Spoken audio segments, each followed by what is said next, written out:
bagian ke-82. Atuh dinanggoni ngadugikeun ieu dongeng seueur kalepatanana hapunten. Saur Watatang milih nu kasabit nami kasebat tempat kagambarkeun lakuning perlampahan kacarioskeun lembur matu banjar karang pamidangan hapunten sanes diaja eta mah mung sakadar kaleresan bungkul tangtosna oge. Pon kitu deui para mitra atuh Mang Jaya dinanggoning ngadugikeun ieu dongeng kirang juga makeun atanapi naon teh maca dongeng para mitra dan mun ngadugikeun dongeng kirang juga makeun hapunten anu kasuhun bilih nu kasabit nami kasebat tempat hapunten. Mangga para mitra langkung sahur atuh cenah bae carek dinanggoning ieu ngadugikeun dongeng hapunten anu kasuhun ulah kirang-kirangnya hapunten. Mangga urang pungkas we dongeng engke urang tepang di dongeng anu enggal. Billahi taufik wal hidayah. Wassalamualaikum warahmatullahi wabarakatuh.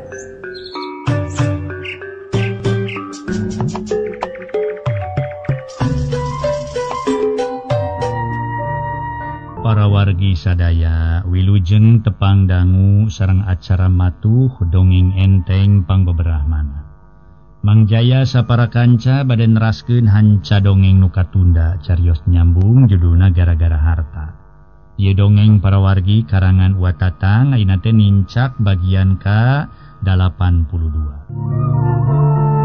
Para wargi kaum dangu sakumaha nu kauninga akhir dalap bagian ka-81 urang sami-sami ngabandungan Mang Oden diangkir ku Bapa Miharja. Malah Bapa Miharja ngajelaskeun naon sababna harita ngangkir Mang Oden mangga urang teraskeun. Mang Oden harita teh sabada Bapa Miharja cumarios panjang lebar, Mang Oden ge harita cumarios. Atur nuhun sim abdi parantos dipasihan katerangan. Maksadna pangersa ngangkir teh upami reuwas teh mah teu ngaraos reuwas teuing sapertos tadi. Manawi tuang putra teh timinggon itu keneh kantos kasasauran ka jisim abdi. Saurna teh bade mileuleheungkeun ka Pun Alo nanging kangge jisim abdi teh Bapak Ibu ngaraos isi nu teu kinten isina tuang putra kagungan maksad kitu ka Pun Alo teh. Dupi nu dianggo isina mah wireh kaayaan Pun Alo teh batan sakieu tangtos ku pangersa ge parantos kauninga. Kitu deui kaayaan jisim abdi matak pika isineun sanes bobohongan. Estu nemrak nongerak. Danya kitu Bapa oge Ibu kategaduhan mah teu tiasa disumput-sumput atanapi dibuni-buni. Tos kantenan ari ku Aden mah parantos kauninga buktosna. Malih ku jisim abdi ge dikieu yeuh naon teh dikieukeun ka Aden teh. Aden teu aya lepatna. Pami Aden parantos aya maksad palai kagungan bojo maka nu sanes we ulah ka Pun Alo. Jalan Pun Alo mah naon pandangeunana nanging anjeunna keukeuh we kagungan maksad palai meungkeutkeun tali kadeudeut nambangkeun kanyaah ka Pun Alo saurna teh abdi mah teu manang kana perkawis dunya sareng deui urusan kadunyaan mah teu diangge ukuran. Sanaos abdi gaduh istri kanu beunghar oge tetep we nu ngabayuan anu ngangean mah sareng nu ngabumian. Abdi kasebat carogena. Piraku caroge bade diurus kuno janten bojo. Teu aya ti ditu na caroge diurus sagarupina ku istri. Pameget naon jenenganana disebat nyalinung kagelung ge payus. Tah kitu kasauran ti tuang putra teh. Atuh sim abdi teh teu tiasa kumaha kantunyangakeun bae ka anjeunna. Bobot pangayon timbang tarajuna mah aya di anjeunna. Ceuk Mang Oden rada panjang lebar tur dina nyarita namerna nyusun entep seureuh. Sawios ayi tong janten emutan ku perkawis kitu. Jalaran tos pada suka sanaos bapa ge teu tiasa hohoyongan pun anak gaduh jodoh kanu tahapan luhur. Atanapi kanu sadarajat sareng pun anak. Nanging aritos aya tapel Adam nama teu tiasa majar kumaha jalaran tadi ge perkawis jodoh mah. Sanes urang nu nangtoskeun angin Gusti Allah. Kangge urang mah ye kantun ngadorong we ku doa. Mugi-mugi sabada akad tikah engke masing aya dina kajembaran. Aya dina kasunugrahaan. Disagedengeun awet jodona runtut raut sauyunan. Repeh rapi oge sing janten kulawarga anu sakinah mawadah warohmah. Nu hartosna tiasa ngalaksanakeun kana papagon agama. Saur Bapa Miharja lajeng Ibu Komala neme nyiring sasauran. Sumuhun kitu nu dipalaraku urang mah ayi eta kumaha kinten-kintena sapagodo sareng penggalih ayi. Perkawis apana hardi nangtoskeun waktosna salametan.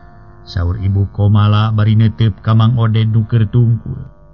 Upami tos kitu mah bade ngiringan we Ibu moal bade ngalalangkungan kana perhetangan ramana Aden. Ceuk Mang Oded hartina mah nyaluyuan kana rencanana Bapa Miharja. Tah sareng eta deui ayi. Perkawis tempatna ge kahoyong maupun anak mah di dieu we jalaran di ditu mah saurna teh rarupa. Saur Bapa Miharja. Sumuhun ngiringan we Bapak jalan saleresna. Di ditu mah larupak maklum atuh. Gaduh tempat sagowok manawi. Temal Mang Oded naon rupa rencana ti Bapa Miharja. Di satujuan samalah pokna teh ngiringan bae. Geus kitu mah tur geus teu aya deui obrolkeun nu penting. Bapa Miharja sareng Mang Oded ngobrol kana urusan nu sejen. Meuni aruplek nepi ka akhirna ngagayuh ka wanci maghrib. Atuh Mang Oded pamitan sekalawan teu poho sasalaman heula ka Bapa Miharja.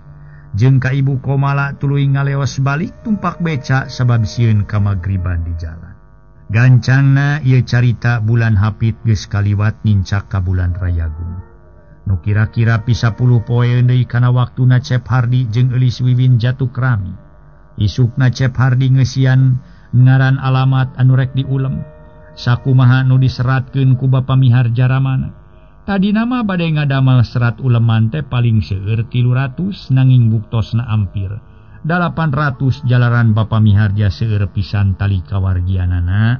Atuh nu sapadamelan sareng anjeunna teu aya nu kalangkung sadayana diulem. Tos kantenan ahli pamili ti anjeunna sareng ti garwana mah nu kanu tebih ge diwartosan. Kitu deui tatangga teu aya nu kaliwat. Lamun cucuk panon teh mah teu aya istilah cucuk panon atawa atuh harita mandang kelas. Di 5 poe deui surat uleman geus dikirim-kirimkeun ka tatanggana nu dipiwarang ku Bapa Miharja. Atuh Ibu Komala parantos nyumpingan ka juru hias. Waktu terus nyerelek anyog ka poe Sabtu. Harita ahli pamili ti Bapa Miharja sareng ti Ibu Komala. Sabagian ageng tos sarumping komo nu ti kampung mah ngangge barang kintun sagala. Bangsa opak ranginang wajit sareng nu sanesna diblekan malih aya nu ngintun lalau-lauk emas bibit sareng gurame meuni baradag. Atuh barang gawe nyieunna papanggungan jeung ngamasang terpal anu barang gawe teh 1000. Atuh nu ngangkutan kursi tina mobil aya kana opatanana. Tengah bumi didekor kitu di kamar panganten katingalina teh asa beuki agreng beuki enak. Atuh mangsadut pipilueun barang gawe. Samalah manehna dibere tugas nyate. Wengi Minggu di bumi Bapa Miharja tos pinuh ku tatangga nu dareukeut. Awewe lalaki ngahaja wengi harita diangkir, margi bade ngayakeun heula pangaosan sakantenan syukuran. Teu kantos lami harita Al-Mukarrom Mama Kiai kasebat wargina kena Ibu Komala nu jenengan Mama Kiai Burhan parantos sumping malih dijemput ngangge mobil. Assalamualaikum. Kersana Al-Mukarrom Mama Kiai Burhan awe salam bari kalebet diiringkeun ku 2 urang putrana. Nu hiji istri nu hiji pameget. Atuh kinten-kinten yuswa 13 tahunan. Taya sanes putra Mama Kiai bade ngararaos. Nu dilalebet istri pameget pada ngawaler rameh bareng ku ucapan Waalaikumsalam warahmatullahi wabarakatuh. Mangga Mama linggih damang Mama, saur Bapa Miharja sungkem kitu di Ibu Komala. Alhamdulillah dina waktos ieu mah Aden waler Mama Kiai teras calik serang putrana. Heuleut saparapat jam sabada Mama Kiai ngaso kuniang sauranga lalaki nangtung deket lawang tayalian nyaeta MC tea atawa protokol nu bade munggaran sasauran. Assalamualaikum warahmatullahi wabarakatuh. Protokol munggaran atus salam dijawab ku waalaikumsalam. Waler para uleman menisea alhamdulillah langkung tipayun simkuring manyatkeun puji syukur ka Allah subhanahu wa ta'ala. Atus salam miwas sholawat mugi salalamina dilimpahkeun ka junjunan urang sadaya Kangjeng Nabi Muhammad sallallahu alaihi wasallam. Kalih ka kulawargina sareng ka para sahabatna tugdugi ka urang sadaya kalabat pangiring mantena. Para wargi jalur istri sepuh anom nu dipihormat ku simkuring. Simkuring kalayan atas nami Saepul Maksad pangersana Bapak Raden Miharja sakalih jarwa. Atu ngahaturkeun rebu nuhun laksa ketika bingahan kana kasumpingan para wargi oge teu hilap ngahaturkeun nuhun kana kasumpingan pangersa Al Mukarrom Mama Kiai Burhan. Parantos weninggalih nyaosan kana angkiran ti Saepul Maksad saribit. Dupi maksana pangersa Bapak Raden Miharja ngalulungsur para wargi. Teu aya sanes mantena seja tasyakuran, tasyakur binikmah wireh dina dinten enjing bade kagungan maksad nikahkeun putrana. Tumali kitu teu aya sanes nu dimaksad. Anging bade nedapang dorong doa ti sadayana. Nu mudah-mudahan permaksadan mantena dikobul kalayan aya dina lindungan Allah Subhanahu wa taala. Diwuh putra sareng putri nu bade didahupkeun janten kulawarga sakinah mawadah warahmah amin ya robbal alamin. Para wargi sadaya rupina kangge bubuka ti simkuring dicekapkeun dugi ka dieu bae wireh kaseret ku waktos. Nu salajengna acara kadua bade aya pangaosan ayat suci Al-Qur'an nu bade disangakeun ku putra Al Mukarrom Mama Kiai Burhan nu kakasihna Cep Rohmat kalayan ngabantun surat Al-Rum anu sari tilawahna bade didugikeun ku Neng Solihat waktos sareng panghormat disangakeun ka Cep Rohmat. Billahi taufik wal hidayah. Wassalamualaikum warahmatullahi wabarakatuh. Para wargi sadaya ditema ku waalaikumsalam warahmatullahi wabarakatuh. Atuh tos kitu mah putrana pangersa Al Mukarrom Mama Kiai Burhan ngaos ayat suci Al-Qur'an ngabantun surat Ar-Rum. Para wargi anu mulia nu sami-sami ngabandungan ieu dongeng. Teu kantos setengah jam Cep Rohmat rengse ngaosna kitu deui Neng Solihat parantos ngadugikeun sari tilawahna. Atuh protokol ngahaturan ka kersana Al Mukarrom Mama Kiai Burhan kangge maparin pituah khususna ka calon panganten. Panjang lebar pangersana Al Mukarrom Mama Kiai Burhan maparin wajangan sareng katerangan tina perkawis nu laki rabi. Pami disebat sami sareng hutbah nikah teh ama sami sareng hutbah tikah. Ampir aya kana sajamna para wargi. Atuh harita teh kersana Al Mukarrom Mama Kiai Burhan maparin dakwah. Lajeng nutup ku doa atuh dugi karengsena tos kitu protokol nganuhunkeun ka kersana Al Mukarrom Kiai Burhan. Kalayan dihaturanan tuang kitu deui para tamu sadaya dituangkeun sacara parasmanan. Cunduk kana waktu anu tangtu ninca kana mangsa nu utama. Nitis wanci nu mustari ginuluring rahayu tinu Maha Agung. Rohmat sareng karunia tinu Maha Kawasa eulis Wiwin Jatukrami sareng Cep Hardi. Jadi ratu jeung raja sapoe tea calik ngareneng dina kursi panganten. Ibu ramana Cep Hardi ngareneng gedengeun eulis Wiwin. Mang Oded ngareneng jeung Cep Hardi. Lamun jadi wakil temah wawakil ti kolot eulis Wiwin. Sabab eulis Wiwin geus teu indung teu bapa estu nu ngeulis nungul pinang atawa disebut pahatulalis. Geus teu aneh di mana tas dirapalan dua panganten munjungan kanu janten ibu ramana. Di barungku murubutna Cipanon komo eulis Wiwin. Waktu munjungan ka ibu komala kasebat ka mertuana mending ngaguk-guk bangun ka nyerian kituna teh keur eulis Wiwin ras inget kanu jadi indung bapa. Anu geus teu araya di dunya. Tong boroning ibu komala kacanakeun hujan Cisoca. Sadalah Mang Oded ge cuma 5. Manehna ras kajaman ka tukang-tukang nukung si hahadean jeung Elis Wiwin waktu di lembur. Tapi keur Mang Oded teu ngarasa kaduhung, sok subawana ngarasa panas hate mah Elis Wiwin kawin ka Cep Hardi, sabab Mang Oded sadar tur ngarti yen jodoh pati bagja cilaka aya anu ngatur aya nu nangtukeun nyatana Allah Subhanahu wa taala. Ongkohan Mang Oded leuwih ti heula geus kawin. Nyaan lamun dipikir ku saliwat mah teu sangka Elis Wiwin baris aya nu ngangkat harkat darajat ku jalan boga salaki ka Cep Hardi. Ieu hiji tanda anu gerah ti Allah Subhanahu wa taala. Kajal manu sobar atuh buktina harita make diria-ria sagala nabuh degung. Hiji tanda kanyaah ti ibu ramana Cep Hardi. Ngincak kawan cilohor harita para uleman tinu dekeutna tinu jauhna. Pada daratang meniheurin usik nawiskeun ibu ramana Cep Hardi seueur kasayanana. Waktu tuluy nyerelek nyedek kawan cimagrib atuh para uleman geus teu aya saurang-urang acan. Nu teu kanyahoan reup we sabudeur madhab ngabelegbeg. Hateureuy ku mangsana peuting. Atuh di bumi Bapa Miharja meuni sepi jempling ari katamah-tamah. Bapa Miharja sakula warga parantos nganci ka alam impian. Dina kulemna meuni parules naker kawan tutas cara rape. Danya kitu rata-rata nutos kaungan maksad karyaan mah sajabati lalung sete diwuwuh tarunduh atuh Mang Sadut makomo rek siga anu meunang ngabebeutkeun oge sabab manehna ampir 2 poe kurang sare ku babantu barang gawe pantes rek tibra tur kerek oge. Menang 3 poe Cep Hardi sabada tos nikah teh enjingna waktos Bapa Miharja sareng garwana nuju ngobrol di patengahan. Elis Wiwin jeung Cep Hardi keur meresan pakaian di kamar, diwadahan kana koper kulit gede sabab rek balik ka Cilacap. Rengse meresan pakaian koloyong Cep Hardi jeung Elis Wiwin kaluar ti kamar, nyamperkeun ka ibu ramana, gek dariuk ngareneng, teu sakumaha lila Mang Sadut genorojol, mairan cai kopi kangge Bapa Miharja. Cag ditunda dina meja, gilak Mang Adut Malik nu maksudna rek ka tukang deui. Ngan teu kungsi kebat margi disauran ku Bapa Miharja. Dut.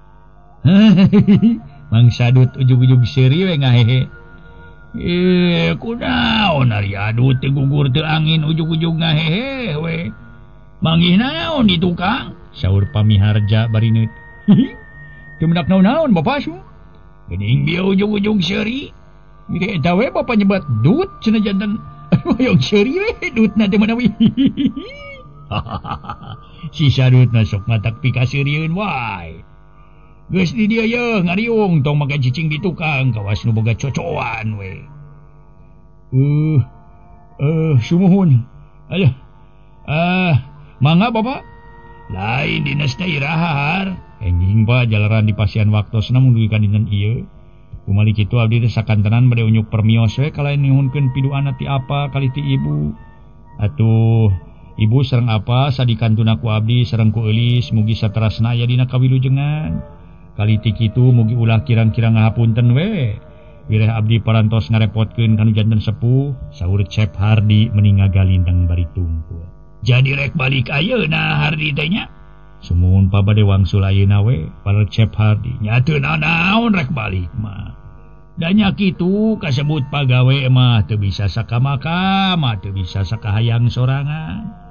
Lamun ngalangar teh mah ulah ngalangar tugas atawa kewajiban. Syek ku Bapa dianung doa, muga-muga Hardi jeung Wiwin masing mulus rahayu berkah salamet. Disagegireun awet jodoh, manjang rumah tangga, tur masing sapapanjangna, silih simeuh ku kadeudeung, silih siram ku kanyaah. Sing jadi kula warga nu sakinah mawadah warohmah amin ya robbal alamin. Sing runtut raut sauyunan sabab datangna kabagjaan. Jeung kasinugrahaan teh ku jalan runtut raut repe rapi antara salaki jeung pamajikan. Atuh bieu Hardi menta dihampura ka bapa jeung ka ibu. Lillahi ta'ala ku bapa jeung ku si ibu dihampura lahir batin. Bari ulah boga rasa ngaririweuh kanu jadi kolot da puguh ka saha deui. Jeung ku sarek diurusna nu jadi anak lamun lain kudu jadi indung bapa. Kitu deui bapa jeung ibu kudu dihampura, kudu jadi anak kuminantu bising sawaktu-waktu. Boh indung boh bapa langkung saur bahe carek, saur Bapa Miharja. ngaburukan ka ingkang putra sareng kamantu. Para wargi anu mulia, atuh harita Ibu Komala nemesa sauran bari neuteup ka eulis Wiwin katingalina menilungguh naker. Atuh Wiwin mah di dieu we heula tong kamilu ayeuna minggu engke atuh sina dipapageun ku Hardi ongkohan ibu sono kene. Mun abdi ge kalintang sonona mah ibu mung kumaha tukang Hardi. Teu anu ngabulaan sawios iraha-iraha abdi ka dieu deui. Sajabiti kitu mugi ibu kali apa ngahapunten ka abdi. Bilih aya kalepatan atanapi aya kahilapan nu karaos sareng nu teu karaos ku abdi. Hari dipikir kadinya nama memang salah kita kabulaan nu jadi pamajikan. Seug ku ibu didoakeun sing calager lahirna calager batina. Ngan wayahna ku ibu teu dibahana naon-naonnya sajoleun teh atuh. Sawios ibu utamina manyuhunkeun pidoana we ti ibu kali ti apa. Kitu deui ka Adut, ibu minta dihampurannya Dut. Aya di dieu teh ngadon diri riweuh we ku ibu jeung ku apana Hardi. Saur Ibu Komala ngalirik ka Mang Adut. Ibu aya ngarepot naon sawangsulna abdi so. Ngarepotkeun sagarupina ka ibu sareng ka bapa. Kalian ulah kirang-kirang ngahapunten we jangan abdi teh. Tukang banyol mana we. Ayuh. Temal Mang Sadut teu baleseuri. Heueuh Dut lah. Apa mangarasa leungiteun we ditinggalkeun ku Adut teh. Pokona mah eueuh nu ngahibur jeung waas we ku boncenangna. Saur Bapa Miharja bari gumujung. Aduh, insyaallah teh. Eta bapa mun dikalandep kana boncenang ge. Boncenang herang teh ya bapa semua. Aduh. Bilih ngaraos icaleun mah atuh rekam we heula supados teu icaleun semua. Di mana emot ka abdi cetrek kesetelkeun kasetna boncenang. Aduh. Atuh kangge abdi oge henteu hilap nganuhunkeun kana kasayan ti bapa kalih ti ibu. Ditampi lahir batin pamungkasna manjatkeun doa ka Allah Subhanahu wa taala. Mugi apa sareng ibu aya dina kawilu jangan satrasna su. Kantenan numutkeun kana pangabetah mah abdi teh teu kinten betahna, teu kinten sonona. Mung kumaha atuh jalaran kedah ngalaksanakeun tugas we ti tuang putra. Nu salaras sareng jabatan abdi minangka ganek sumur kitu manawi. Aduh. Sarengna deui eta aya paripaos. Teu aya pesta nu teu lekasan su. Atuh dongeng ge sok aya tamatna su. Suruh bae laki karta teh mah waktosna seueur padahal panjang keneh. Aduh sumuhun. Alah apunten. Nanging insyaallah enjing patepang su. Mang Adut nu boncenang teh di udara. Aduh mami pada paturai kita sok emut kana sisindiran bapa. Cek Mang Adut abong kena tukang heureuy. Tukang banyo gede lohong. Tah cing kumaha sisindiran teh Dut. Cing kumaha sisindiranana. Bapa hayang ngareungekeun dua babak mah hitung-hitung hiburan perpisahan. Manawi kieu bapa sun. Lemeung teu cocongoan cenah bapa Aden. Jalana ka Raja Galuh. Mengpeng deukeut cosonoan engke mah bakal pajau. Cek Mang Sadut para wargi sadaya. Atuh barakatak pamiharja gumujeng. Nyaan euy. Bisaan euy. Aduh. Cing sakali dedut sakali deui keun da isukeni atuh. Saur pamiharja meni asa suka. Dalima ti Raja Galuh. Melikupat jeung gorengan. Di mana mah geus pajauh ulah ngupat ka gorengan kitu cenah bapa. Ayo ampun deui. Apun dan nyaan bisaan euy. Lah. Nyaho kieu mah tuh bapa teh lapor eta ka tukang ngarekam, der direkam meureun. Tuluy dijual laguna payu meureun. Aduh. Payu diangge eta we panginjan. Kangge gaganjel sun-sun leuh. Ganjel tip sun-sun pados ulah eta dengdek maksud kitu. Cek Mang Sadut. Itu kitu atuh jang Adut. Sugan we atuh kau hareupna kamajuan. Kadinya diajar-ajar ngadongeng atuh jiga tukang dongeng di radio. Sumuhun. Abi ge bade bapa lah. Manawi aya radiona kaya bade ngadamel heula radiona lah. Sumuhun atuh kitu we lah. Sapunya rek pegat simpai paturai patepang deui. Jauh tanyakan ka dayeu ka dano kudana 2 hari deung. Jauh komo beki sono duanana pada narine samangka buah samangka ka Cikadut meuli bonang. Tersangka abdi tersangka Mang Adut boncenang herang. Aduh, ampun deui nyaan euy. Tersangka si siniran deh. Di mana euy eta si siniran teh Dut? Meni hebat kitu meni hebring kitu. Nyaan moal Edwana we sugan madut eta mah si siniran teh. Rante sangka Adut boga pepernian kitu. Wah boa Adut sadut teh boga eta non teh. Sugan boga turunan kana seni. Sok atuh kadinya diajar kana seni sugan we atuh jadi dalang ke kahareupna. Sumuhun manawi sun. Pami anu ngajarna mah. Iya tuh urang teh kudu diajar usaha we. Neangan kaditu kadi guguru lah kitu Dut. Para mitra anu mulia, pamiharja tungtung nama mapatahan kasadu. Para wargi anu mulia, harita atuh bapa miharja nyarita deui. Sok tuluikeun kadinya dieu cusunuran tadi nasi siniran Dut. Meresep lah nyan meniasahan euteun. Nu mawi aduh. Bapak lah abdi mah isin ku balai Ki Karta sun. Margi abdi mah sok ngintip nu aneh-aneh di balai Ki Karta teh. Aduh ampun deui. Mangkaning di balai Ki Karta mah seueur nu arewoy san nu baron cenang teh mun. Aduh. Hapunten we Bapak Ibu. Da kumaha tu abdi teh nya kana gogonyakan resep wae sun. Tumali kitu pamungkasna ti abdi sadaya ka ahli pamili boh ti Bapak boh ti Ibu. Salami abdi nyerengan Aden bari aya pacariosan ti abdi sareng ti Balai Ki Karta. Aya kalepatan atapi kahilapan mugi hapunten lahir tu makaning batin. Sareng bilih aya wargi ti sawe nu kasabitna minuju alit kasebat nami tos dewasa. Kasinir lang kuning perlampahan dina waktos ieu. Pun Adut gogonyakan mugi ulah ngaraos kasiniran su. Da Mang Adut mah tadi ge tos aya maksad. Sunar sinir kasisi kagigir su. Atuh bilih aya nu namina Syami sun. Sareng anu disangemkeun ku Mang Adut rupina mah kaleresan sun. Jalannya kitu jenengan jalmi mah.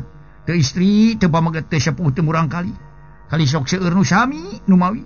Sakali deui Mang Adut sareng wargina Ki Karta nyeda dihapunten. Lahir tu makaning batin. Mangga tukang Aden lah bari angkat ayeuna mah bilih kasontanan teuing di jalan. Sun eta mah kitu we Bapak Ibu. Abdi pamit we sun. Sanes balikan. Unur sanes punungan. Mung kumaha atuh imah waktosna nyerelek sun. Cek Mang Sadut rada panjang lebar. Atuh eulis Wiwin pamitan ka Ibu Komala mertuana. Malah make jeung silih rangkul sagala. Kitu deui Cep Hardi kalawan teu hilap munut pidua. Ari Mang Sadut harita manggul koper nu dieusi ku pakean eulis Wiwin. Jeung nu Cep Hardi tuluy kaluar ongkohan mobil charteran anu meunang pesen Cep Hardi. Geus aya sisi jalan. Bus lalebet kana mobil, koper mah diasupkeun kana bagasi. Gerung mobil di starter geleser maju lalaunan. Eulis Wiwin jeung Cep Hardi gugupai tina lawang kaca. Kalawan Ibu Komala sareng Bapa Miharja ge gugupai, tanda bade paturai. Sanggeus mobil eueuh Bapa Miharja sareng garwana marulih ka bumi anu pantona dikunci ku Ibu Komala. Dongengna tamat para wargi. Alhamdulillah para mitra rupi namung duwi ka dieu ieu carios nu dipidangkeun. Carios nu judulna gara-gara harta. Urang cekapkeun bae duwi ka dieu.